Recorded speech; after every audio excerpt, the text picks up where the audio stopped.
This metacognitive brain shift makes introverts dangerously smarter than everyone else. They don't want you to know this, but there is a metacognitive brain shift so specific, so quietly powerful, that the most gifted, most confident, most praised people in your life have zero access to it. Not because they are not smart, because their brain never had to develop it. Yours did. If you are an introvert, the type who thinks more than you speak, if you have ever sat in a room, said nothing, and still seen everything, this is for you. This is not motivation. This is not hype. This is the actual explanation for why your introvert mind works differently, why it always has, and why, once you understand exactly how this metacognitive brain shift works, they will never see you coming. The lie. They told you. You were told a story about intelligence from the very first day of school. And the story was this: smart people answer fast. Smart people speak first. Smart people fill the silence. So every classroom rewarded the loudest hand. Every group project pushed the most vocal person to the front. And every quiet student, every introvert who needed 3 extra seconds to actually think before speaking, was quietly filed under "not quite there." You were not struggling. You were processing. But no teacher stopped the lesson to explain the difference. The kids who shouted the fastest answers got the gold stars, even when they had no idea why the answer was correct. Meanwhile, you were the one sitting in the back, turning the question over, noticing the part of it that did not quite make sense, wondering if anyone else had caught it. They had not. But you were not praised for that. You were overlooked for it. That pattern did not stay in school.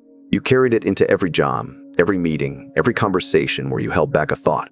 Because the room was already moving and speaking up felt like swimming against the current. So you stayed quiet. And you started to believe, somewhere underneath everything, that the quiet was the problem. It was never the problem. It was always the process. What metacognition actually is. Here is the shift. Most people live inside their thoughts. You have always been able to step outside of yours and watch them. That gap between the thinker and the thought is metacognition. And it is rarer than almost any skill being taught today. Introverts develop this naturally because solitude forces it. When you are not constantly filling silence with words, your brain turns inward and starts examining itself. You notice your own patterns. You catch your own assumptions. You see when your thinking is solid and when it has a crack no one else is looking at. That is the weapon. And it has 3 layers. Layer 1, the observer. This is where it starts. The observer is the part of your mind that watches your own thinking as it happens. Not after the fact, not in a journal at night, but in real time. In the middle of a conversation, in the middle of a decision, in the middle of a reaction you have not finished having yet. Most people are completely fused with their thoughts. They feel something and they become it. You have always had the ability to feel something and simultaneously stand one step behind it, watching it happen.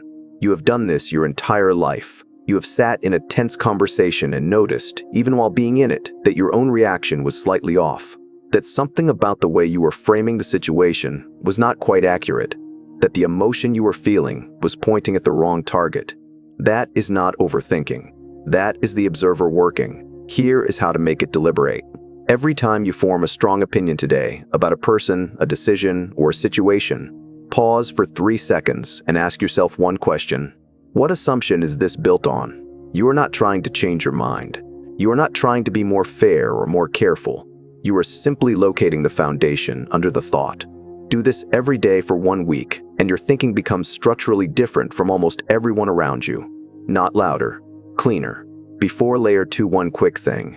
If this is already hitting different, drop shift in the comments right now. One word. I read every single one, and it tells me who actually needs what comes next. Because layer 2 is where introverts stop just seeing clearly and start becoming genuinely dangerous. Layer 2, the architect. If the observer watches your thinking, the architect redesigns it. This is where the real gap opens between introverts who have trained this skill and everyone else. Because most people think inside whatever framework the situation gives them. They accept the shape of the problem as it arrives. They work within the box without ever questioning whether the box itself is the problem.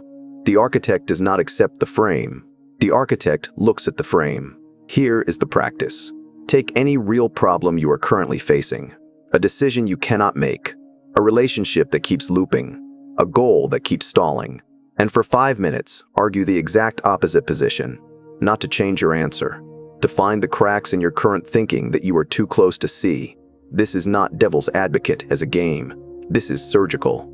You are using your own mind against your own blind spots on purpose. Tesla did not just build machines in his head. He ran them forward to failure on purpose. He mentally simulated every point at which the design would break, not to be pessimistic, but to see clearly. The architect does not think around the problem.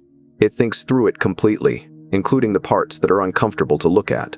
When you practice this consistently, something changes in how people experience you in conversation.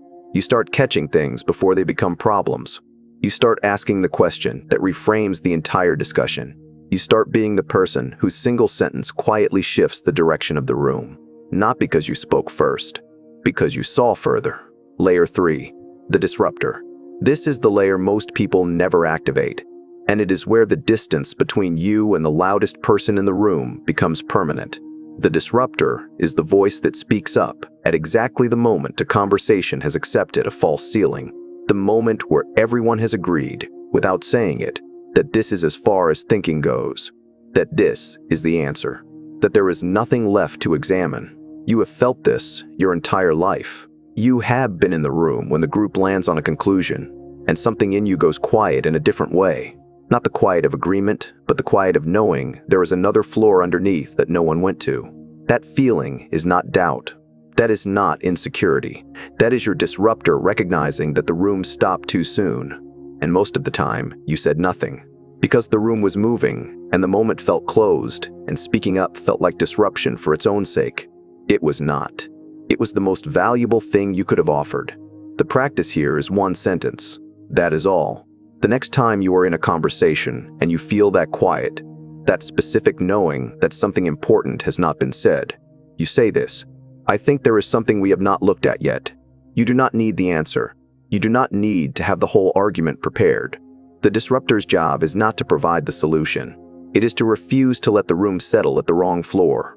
One sentence. That is your practice for week 3, the 30-day activation plan. Here is exactly how to run this. Do not try to do all 3 layers at once. Week 1, observer only. Every strong opinion, every reaction, every moment of certainty. Pause 3 seconds and find the assumption underneath. That is the only job. Week 2, add the architect. Take one real problem you are avoiding and argue the opposite position for 5 minutes. Once. That is it. Week 3, activate the disruptor. In one real conversation, say the sentence, I think there is something we have not looked at yet, out loud. Once. Week 4, run all 3 in sequence on the biggest decision or challenge in front of you right now. Small, sequential, compounding. That is how the system builds. Not in a burst of motivation that disappears by Thursday, in a quiet, consistent rewiring that changes how you think permanently. They got the gold stars. You've got something they will spend the rest of their lives trying to buy. The ability to think deeper than the moment you are standing in. That is not a small thing. That is everything. The world does not need more noise. It needs more people willing to stay quiet long enough to actually see what is happening. To find the crack nobody noticed. To ask the question that changes everything. That person has always been you. Now stop waiting for permission to act like it. Most people will watch this and keep scrolling. The ones who actually use it will comment, "Shift," right now. So I know who to send the next level to.